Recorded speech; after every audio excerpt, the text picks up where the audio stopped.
1962లో idli sambar go back అనేటటువంటి moment వచ్చింది. అంటే ఎక్కడ గ్యాప్ లేదు. 3 ఏళ్ళు 2 ఏళ్ళు 4 ఏళ్ళకు ఒక ఉద్యమం వస్తూనే ఉన్నది తెలంగాణ. ఎన్నడూ మనం ప్రశాంతంగా లేము. 62లో ఇడ్లీ సాంబార్ ఉద్యమం వస్తే ఆ తర్వాత 1969లో జై తెలంగాణ మూమెంట్ వచ్చింది.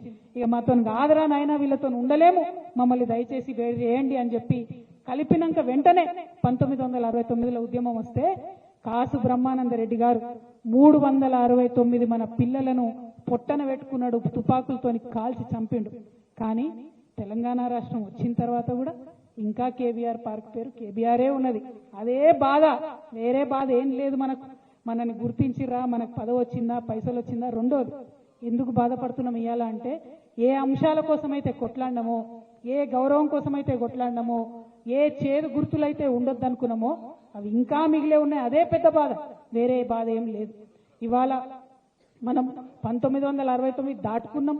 ఆ తర్వాత దాదాపుగా 20 సంవత్సరాలు నేల నిజంగా ప్రతి ఊర్లో నెత్తురు పూలు ఊసినట్టే నక్సలైట్ ఉద్యమంలో పోయినటువంటి మన బిడ్డలను ఘోరాతి ఘోరంగా రాజ్యం పొట్టన పెట్టుకున్నది.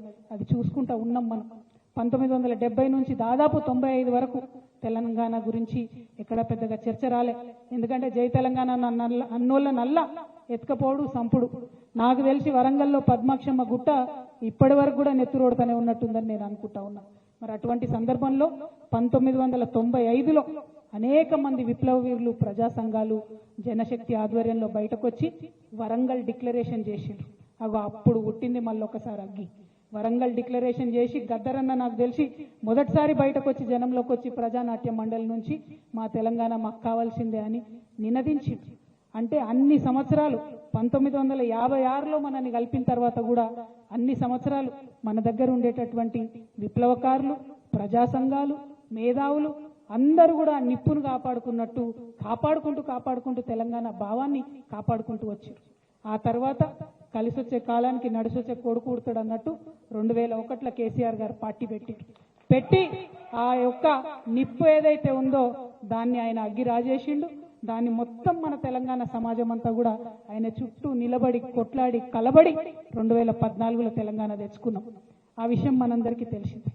తెలంగాణ తెచ్చుకున్నాక ఏదైతే మనం ఆలోచన చేసినామో, ఏదైతే గౌరవం ఉద్యమకారులకు దక్కుతుంది అనుకున్నామో, కొంతమందికి అక్కడక్కడ పదవులు వచ్చినాయి, కొంతమందికి ఎమ్మెల్యే సీట్లు వచ్చినాయి, కొంతమంది జెడ్పీటీసీ లైన్లు, కొంతమంది ఎంపీపీ లైన్లు, కొంతమంది చైర్మన్ లైన్లు, కొంతమంది మంత్రులు లైన్లు.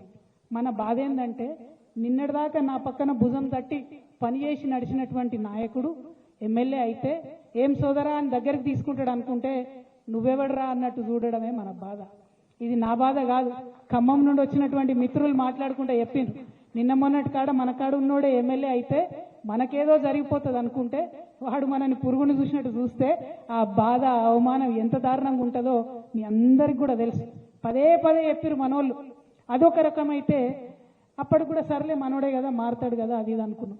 కానీ ఎవరైతే తెలంగాణ ఉద్యమాన్ని వ్యతిరేకించారో, ఎవరైతే సమైక్యాంధ్ర వాదాన్ని సపోర్ట్ చేసిరో వాళ్ళందరూ కూడా టీఆర్ఎస్ పార్టీలోకి రావడం ఎవ్వరం కూడా తట్టుకోలేకపోయినాం. వాళ్ళు వచ్చి మనం ఎవరి ఇండ్ల మీదకైతే పోయినామో, ఎవరైతే పోలీసులను పెట్టి మనను కొట్టించిండ్రో, మన ఈపుల మీద లాఠీలు ఇరిచిండ్రో వాళ్ళందరూ వచ్చి మన కేసీఆర్ పక్కన కూర్చుంటారు ఏందని బాధ తప్పితే ఇంకో బాధ లేదు ఉద్యమకారులకు. ఇవాళ ఇక్కడ ఉన్న ప్రతి ఒక్కరు అదే అన్నారు, ఎవ్వరం సార్ని తిట్టాలనుకుంటలేం, కేసీఆర్ గారిని తిట్టాలనుకుంటలేం. ఎందుకు బాధపడుతున్నామంటే 10 ఏళ్ళు రాజ్యం ఇస్తే టీఆర్ఎస్ పార్టీ ఎందుకు న్యాయం చేయలేదన్నది మాత్రం ఖచ్చితంగా అడిగి తీరాల్సినటువంటి ప్రశ్ననే. కేశవరావు జాదవ్ గారు చనిపోతే ఎందుకు ఆయనకు అధికార లాంఛనాలతోని అంత్యక్రియలు జరగలేదని అడగాల్సినది. అందులో ఎటువంటి అనుమానం లేదు. ఎవరికి జరిగినాయి అధికార లాంఛనాలతో అంత్యక్రియలు? ఆ పేర్లు నేను చెప్పదలుచుకోలే. చాలా మందికి జరిగినాయి, మన ప్రాంతం వాళ్ళకి కాని వాళ్ళకు కూడా అధికార లాంఛనాలతో అంత్యక్రియలు జరిగినాయి తప్పితే ఉద్యమకారులకు జరగలేదనేటటువంటి బాధ. జయశంకర్ సార్ బొమ్మ పెట్టాలని, నేనే ఎవరో కాదు, జయశంకర్ సార్ బొమ్మ మనకు కేబీఆర్ పార్క్ దగ్గర పెట్టాలని నేనే స్వయంగా ఆనాటి మున్సిపల్ శాఖ మంత్రి గారిని పదే అడిగిన. సుప్రీంకోర్టు తీర్పు అడ్డం వచ్చింది జయశంకర్ సార్ బొమ్మ పెట్టాలంటే. పోనీ ట్యాంక్ బండ్ మీద పెడదామని అడిగిన, పెట్టుకోలేకపోయినాం. వేరే వాళ్ళవి ఉన్నాయి ఆడ తీస్తామని ఉద్యమంలో అనుకున్నాం, తీయకపోతే. కానీ కనీసం మన వాళ్ళే పెట్టుకోలేకపోతే మనే బాధ మాత్రం ఇప్పటికి కూడా వెంటాడుతూ ఉన్నది. ఇక ఇప్పుడు ఈయన వచ్చిన ఆయన అయితే ఎవరు బొమ్మలు పెడుతుండో ఎందుకు పెడుతుండో మన హైదరాబాద్ కూడళ్లలో ఏం బొమ్మలు పెడుతుండో అర్థం కూడా కానటువంటి పరిస్థితి ఉన్నది. మన బాధ ఏంటంటే ఉద్యమంతో సంబంధం లేనోడికి ఆడి పక్కన చేరి మనం ఉద్యమం గెలిపించుకున్నామని చెప్తున్నారు చాలా మంది.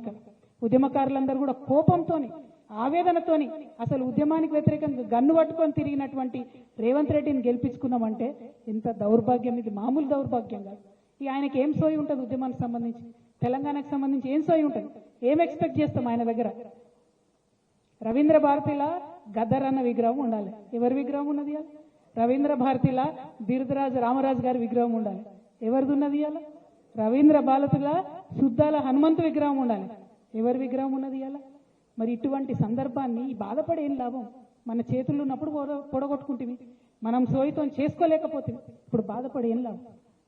పోరాటం తప్పితే ఇప్పుడు మనకు వేరే శరణ్యమే లేదు. ఎందుకంటే కాంగ్రెస్ పార్టీకి ఎప్పుడైనా ఒకటే భాష అర్థమవుతుంది, పోరాడితేనే అర్థమవుతుంది. 69 నుంచి పోరాడినాం కాబట్టే తెలంగాణ వచ్చింది. ఇప్పుడు పోరాడితేనే ఖచ్చితంగా రేపటి నాడు మన ఉద్యమకారులకు న్యాయం జరుగుతుంది. ఇవాళ నిజంగా బాధ అనిపిస్తుంది నాకు. మనం ఎవరం అందరం మనం టైగర్స్, మనం సింహాలం.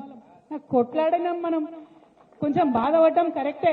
మనోళ్ళే గాయం చేసిరు కాబట్టి నొప్పి ఎక్కువైతుంది, అంతే తప్పితే గాయాలకు భయపడేటోళ్ళం కాదు. మనం కొట్లాడాలి, మళ్ళా పిడికిలు బిగించాలి. ఎవరి కోసం కొట్లాడాలి? తల్లిని విముక్తం చేసినాం కదా, తల్లిని విముక్తం చేసినాం, కానీ మనం బానిసలైనాం. ఇవాళ మన బానిస సంఖ్యలు తెంచుకోవడం కోసం మనం ముందటికి పోవాలి, మన బతుకు తెరువు కోసం మనం ముందటికి పోవాలి, మన పిల్లల దగ్గర, మన కుటుంబం దగ్గర మన గౌరవం నిలబెట్టుకోవడం కోసం ఖచ్చితంగా ముందుకు పోవాలి, ముందడుగేయాలి, వేద్దాం. నేను ఆనాడు చెప్పినా మళ్ళీ ఈనాడు చెప్తున్నా, ఉద్యమకారులు బాగా కష్టపడి ఉన్నారు, ఇబ్బంది పడి ఉన్నారు. మళ్ళా ఒకసారి మీ మీద లాఠీ పడితే దానికి ముందు నా మీద పడేటట్టు మీ ముంగట నేను నడుస్తాను ఆనాడు చెప్పిన, మళ్ళీ కూడా చెప్తా ఉన్నా. మీ మీదికి ఎక్కువ పెడితే ఆ బుల్లెట్ మొదట నన్ను దాటుకొనే మీ దగ్గరకు వస్తుందనే విషయాన్ని కూడా నేను మళ్ళీ చెప్తా ఉన్నా. నేను ఉట్టుటిగా చెప్తలేను, చాలా బాధతో ఆవేదనతో చెప్తున్నా. మా అన్నదమ్ములు అక్క చెల్లెలు అలా మాట్లాడిన వాళ్ళందరికీ చెప్తున్నా నేను. మీరు బయట ఉండి బాధపడ్డారు, నేను లోపల ఉండి బాధపడ్డా. అంతకు మించి కొత్తగా జరిగింది ఏం లేదు. నేను జీ హుజూర్ అంటే గానే ఉంటుండి, క్యా హుజూర్ అన్న కాబట్టి గీడున్నాయి అలా బయట. కాబట్టి మీరు ఆలోచన చేసుకోండి, అర్థం చేసుకోండి. పెద్దగా విప్పి చెప్పాల్సిన అవసరం లేదు, ఇంటి గుట్టు బయట పెట్టుకోవాల్సిన అవసరం లేదు. ఉద్యమంలో కలిసి పనిచేసినాం, ఉద్యమం కోసం పనిచేసినాం, రేపు కూడా రాష్ట్రం కోసమే పనిచేయాలి. మనం తెచ్చుకున్న రాష్ట్రం, మనం తెచ్చుకున్నటువంటి ఈ రాష్ట్రం మన యువ మిత్రులకు పనికొచ్చేటట్టు ఉండాలి. ఏం జరుగుతుంది అలా? రేవంత్ రెడ్డి గారు వచ్చినప్పుడు ఏమన్నాడు ఆయన ఏమన్నాడు? మొత్తానికి మొత్తం నిరుద్యోగులకు అన్యాయం జరిగిందన్నాడు. ఇవాళ ఏం చక్కదనం జరుగుతుంది? మరి 2 సార్లు పరీక్ష పెడితే ఇవాళ కూడా గదే పరిస్థితి కదా. ఇవాళ కూడా నిరుద్యోగులు పోయి కోర్టు చుట్టూ తిరుగుతున్నటువంటి పరిస్థితి కదా. మరి ఆనాడు న్యాయం జరగలేదు, ఈనాడు న్యాయం జరగలేదు. చేసింది ఏందిరా నాయన అంటే తెలంగాణ తల్లి చేతులకి వెళ్ళి బతుకమ్మని తీసేసిండు, రంగు మార్చిండు, సెక్రటేరియట్లో పెట్టిండు. ఆమె ఏం తల్లో ఎవరికైతే అర్థమైతలేదు. మరి అది తప్పితే ఆయన చేసింది ఏమీ లేదు. నేను ఇవాళ డిమాండ్ చేస్తా ఉన్నా, మన ఉద్యమకారులందరి పక్షాన నేను డిమాండ్ చేస్తా ఉన్నా, ఒకటే ఒక మాట అడుగుతా ఉన్నా. ఏదైతే తెలంగాణ ఉద్యమకారులకు చేస్తారని మీరు చెప్పినరో ప్రతి ఒక్కటి చేయాల్సిందే. ఇప్పుడు ఈ సందర్భంలో ఎందుకు పెట్టినాం సభ? ఎందుకంటే ఫిబ్రవరి 26 నుండి బడ్జెట్ సమావేశాలు వస్తా ఉన్నాయి. ఆ బడ్జెట్ సమావేశాల్లో మరి ఖచ్చితంగా తెలంగాణ ఉద్యమకారులు అమరవీరుల కుటుంబాలకు ఏదైతే మీరు ఇస్తామని చెప్పారో 25,000 రూపాయల పెన్షన్ ప్రతి అమరవీరుల కుటుంబానికి ఇస్తా అన్నారు. ప్రతి అమరవీరుల కుటుంబానికి ఒకరికి ఉద్యోగం ఇస్తామన్నారు. దానికి సంబంధించి బడ్జెట్లో ప్రకటన చేయాలి. రెండవది, ప్రతి చోట ఉద్యమకారులు ఎవరైతే ఉన్నారో వాళ్ళని గుర్తిస్తామన్నారు. ఆ ప్రక్రియ ప్రారంభిస్తున్నట్టుగా బడ్జెట్ సమావేశాల్లో ప్రకటించాలి. ఉద్యమకారులందరికీ కూడా మరి 250 గజాల జాగా ఇస్తామని చెప్పిండ్రు. ఆ ప్రక్రియ ప్రారంభిస్తున్నట్టుగా బడ్జెట్లో ప్రకటించాలి, అసెంబ్లీలో ప్రకటన చేయాలి. ఉట్టికి కాదు, ఉద్యమకారులకు ఏదైతే సంక్షేమ బోర్డు పెడతామన్నారో ఆ సంక్షేమ బోర్డు ప్రకటన చేయాలి. చేయకుంటే ఊరుకునేదే లేదు. నేను హెచ్చరిక చేస్తా ఉన్నా, రేవంత్ రెడ్డికి కాదు, కోదండరాం సార్కి నేను హెచ్చరిక చేస్తా ఉన్నా. ఎందుకంటే రేవంత్ రెడ్డిని ఉద్యమకారులు నమ్మిందే మీ వల్ల. మీరు పోయి ఆయన పక్కన ఏరితే ఈ తెలంగాణ ఉద్యమ ద్రోహి, తెలంగాణ ఉద్యమ వ్యతిరేకి ఈయన పక్కకు కోదండరాం సార్ పోయిండు, మరేమని ఈయన చేసి పాడేతాడేమో ఉద్యమకారులకు అని చెప్పి ఉద్యమకారులందరూ నమ్మిండు. కానీ 2.5 ఏళ్లుగా కోదండరాం సార్ ఎక్కడ మాట్లాడతలేరు. ఎందుకు మాట్లాడతలేరు?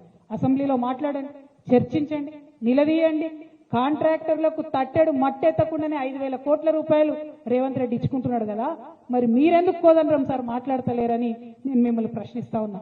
నేను అడుగుతా ఉన్న ఆకునూరి మురళి గారిని, మీరొక ఐఏఎస్, మీరొక మేధావి, ఏమన్నారు మీరు? విద్యలో మార్పు తేవాలి, కేసీఆర్ చేస్తలేడు, నేను దగ్గరుండి చేపిస్తానన్నారు. అందుకనే కదా నమ్మింది ఉద్యమకారులు మిమ్మల్ని. ఆకునూరి మురళి గారు, కోదండరాం సార్, మీరు పోయి రేవంత్ రెడ్డి పక్కన చేరితేనే కదా ఉద్యమకారులు నమ్మింది. మరి ఎందుకు ఇవాళ మీరు సైలెంట్ ఉంటున్నారు? ఏమిచ్చింది మీ విద్యా కమిషన్? ఇచ్చిన రిపోర్ట్ ఒకటన్నా ఫాలో అయిందా కాంగ్రెస్ ప్రభుత్వం? ఏమన్నా మేలు జరిగిందా? ఏం జరుగుతుంది ఇవాళ? గురుకులాలలో పిల్లలు చచ్చిపోతా ఉంటే ఏం చేస్తుంది మీ విద్యా కమిషన్? ఎందుకని ఆకునూరు మురళి గారు మాట్లాడతలేరు? ఈ ప్రశ్న ఇవాళ ఖచ్చితంగా ఉద్యమకారులు అడుగుతారు. వారి పక్షాన తెలంగాణ జాగృతి ఇవాళ మిమ్మల్ని ప్రశ్నిస్తుంది.